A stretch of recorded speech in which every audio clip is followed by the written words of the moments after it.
Hello, how is everybody doing today? Bible study time. You guys ready? Hopefully you got everything done this week because you had a good amount of time. Next week we're going to be doing Noah, the story of Noah, and the worksheet is actually already out on the blog. So I'll make sure that I link in this video to where that is. But next week it's going to be Noah's Ark. This week it is talking about the Garden of Eden, which was the most abundant, beautiful garden that could ever be created because it was the original one before there was sin, before man started following their own way. So it was rich and lush, and on our first day, that's kind of what it talks about. And okay, so Genesis 2 is just a kind of a review and an enhancement of creation. Creation is through Genesis 1. Genesis 2 is just telling more details about it. So it goes into about heaven and earth being completed, and the most important thing to most of us is that God rested on the seventh day. And I always, when you're younger, you don't necessarily think about it, but it is so true in our lives that we just keep adding more and more and more to our lives, and that sometimes we can, as they say, a candle that's burnt on two sides, so you end up just kind of burning out if you don't take that time of rest. And God told us that, and he actually showed us how to do that in his creation story. So he created the earth the first through the sixth day, and then on that seventh day he declared it all good, very good, and he rested. So I think we all need to remember to rest. So hopefully sometime this week you'll have time to do some resting. Let's see. God blessed that day and made it holy. And in reality, the Sabbath day is actually on Saturday.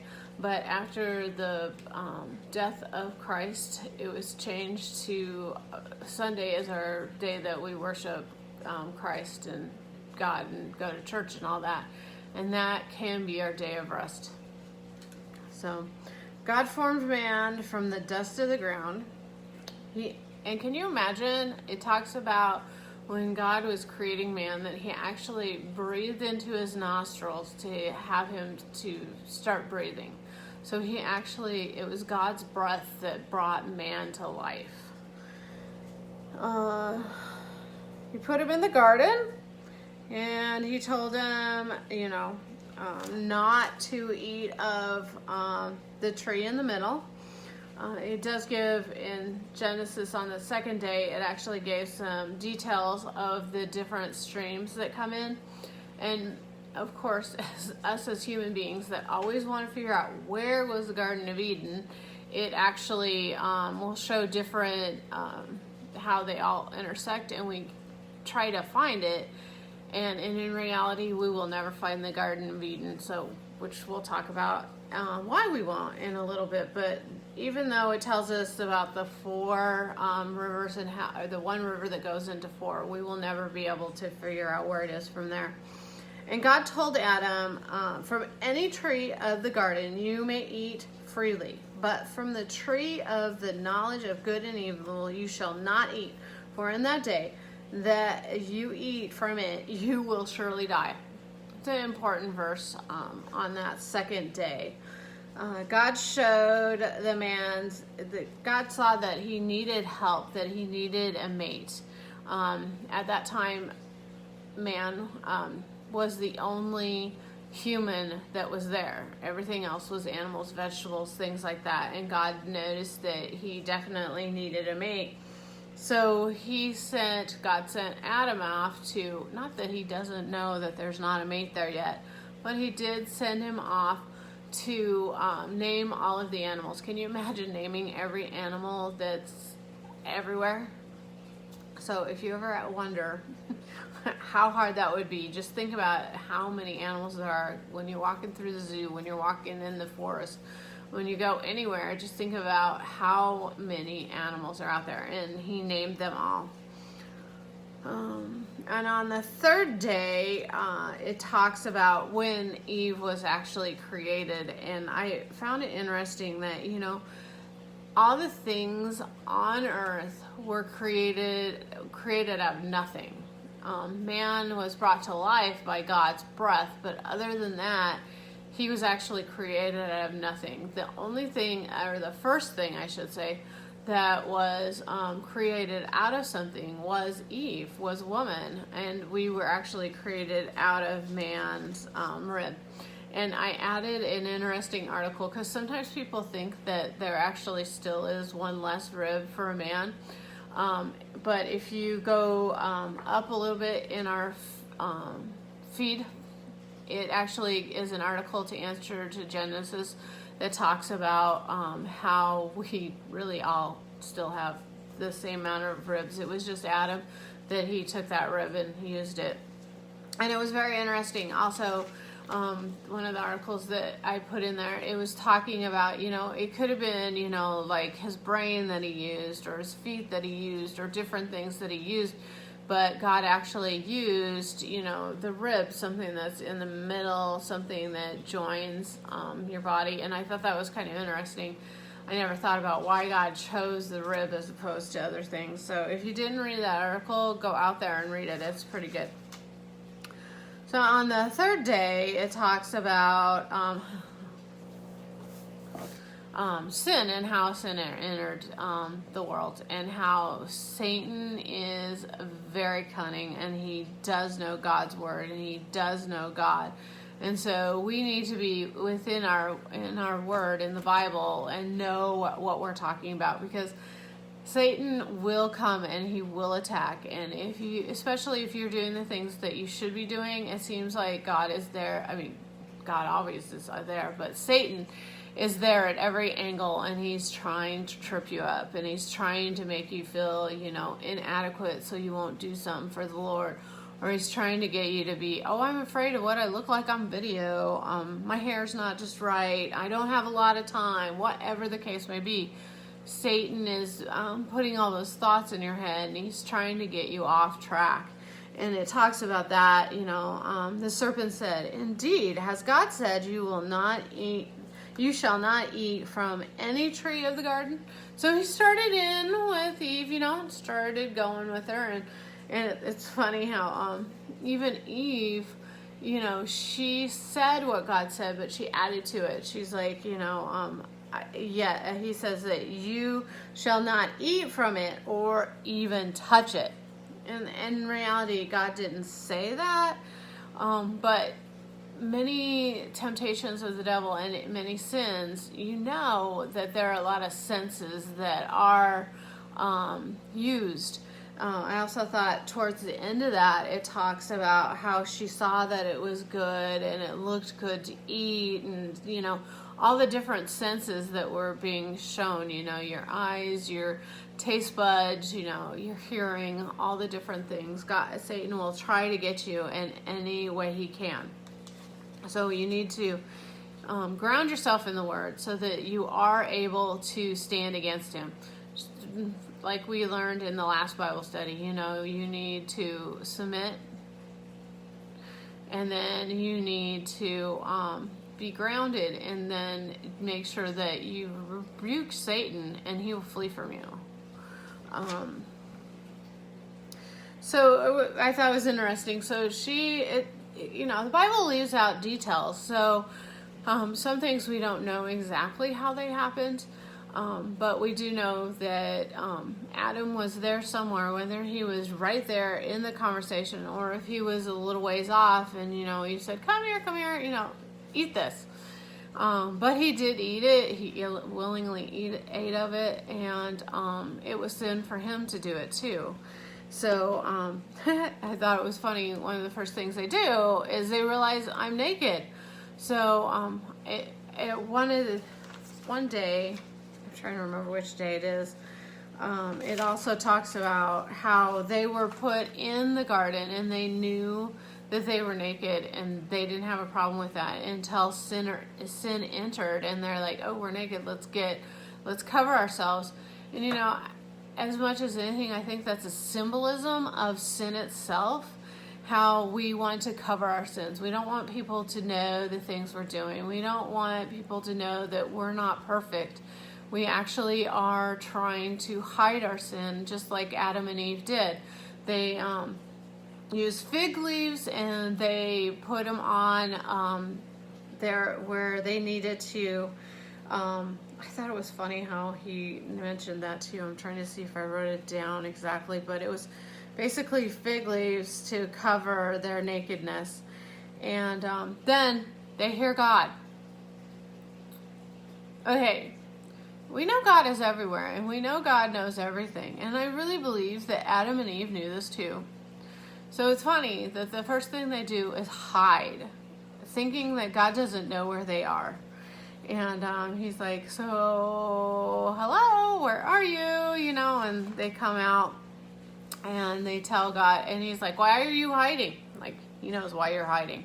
Just like with us, we hide from God. We run from God. When we do something that we shouldn't do, instead of, you know, turning and repenting to him and just getting back in that right fellowship, a lot of times we want to flee and hide.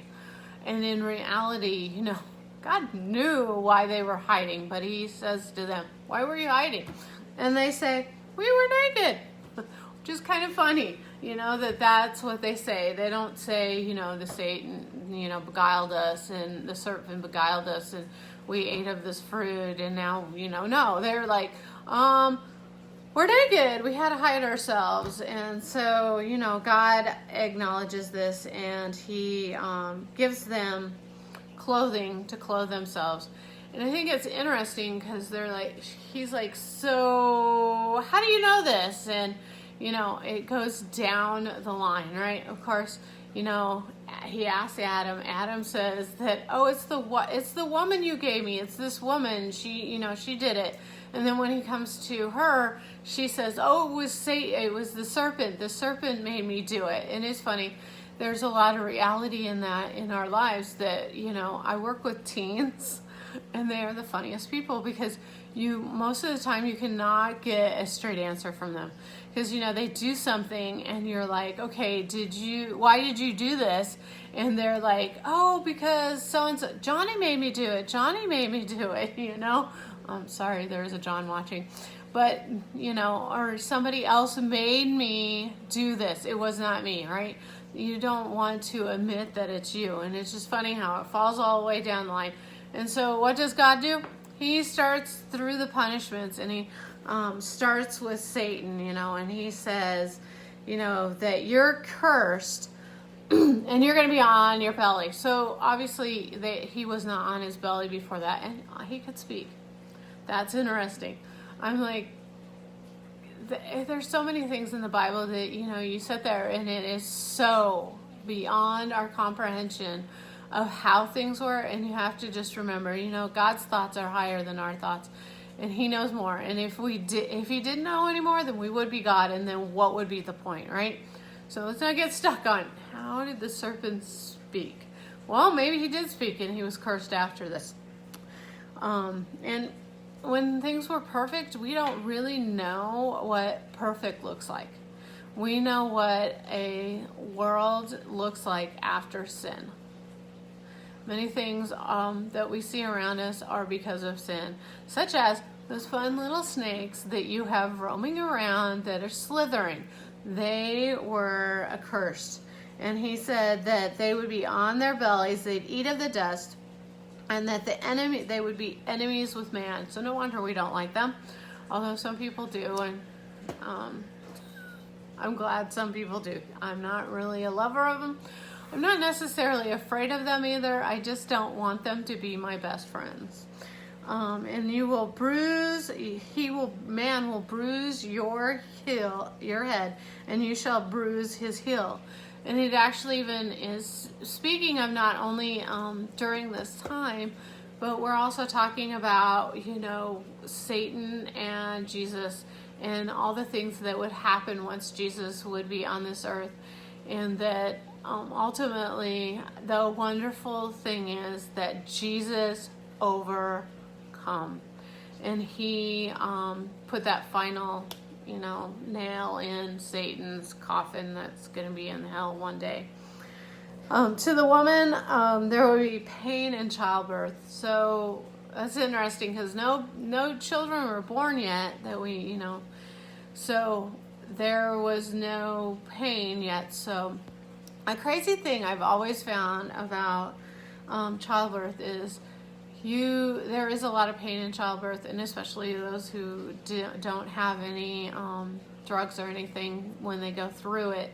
But it's interesting how God is able to take that, how it felt in the memory kind of away from you, because as a woman, if we associated birth with just pain, we would probably never want to have any more children. But it's like once you get through the first one, the second one comes around and you don't really remember the first one. Like my first one, Marita, she was a C-section, she was early, I was on bed rest. I mean, it really was kind of a lot going on.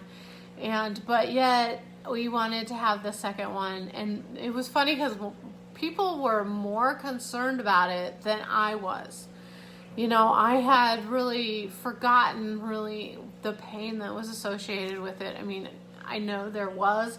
I know it wasn't comfortable. I know I didn't want to be on bed rest, all these things, but it wasn't really something that was prominent in my mind. And the other thing was that man would rule over us. And it doesn't mean that we are doormats. It doesn't mean that we have to sit in the back stages and just watch. It really means that our husbands we are going to be submissive to our husbands. And in reality, when you are submissive to your husband, it is a good place to be because you are being protected by God and he gives you that peace, So if you struggle with that, I recommend that you really pray about it and that you try to get into the right place, because it may be that you're not in the right place of submission. Because in reality, every human being is in submission to something. Think about it. There is nobody in this world that isn't submitting to something, or should be. Because guess what? God is over all of us, so we are all submitting to him. But you have work that you're submitting to. You have parents that you might submit to. You have government, even though sometimes you don't want to listen to what's going on. It does say in the Bible that we are to submit to our government, unless, of course, it's going against God's law. So we always have something we're submitting to, and submission in itself is not a bad thing. Then man, the ground would be cursed. It's kind of funny because Sean's out there right now and he's doing landscaping, so he can tell you that the ground definitely is cursed, and that there's weeds and there's thorns that will grow, and you have to take care of all that. And I think that's really represented in our lives too.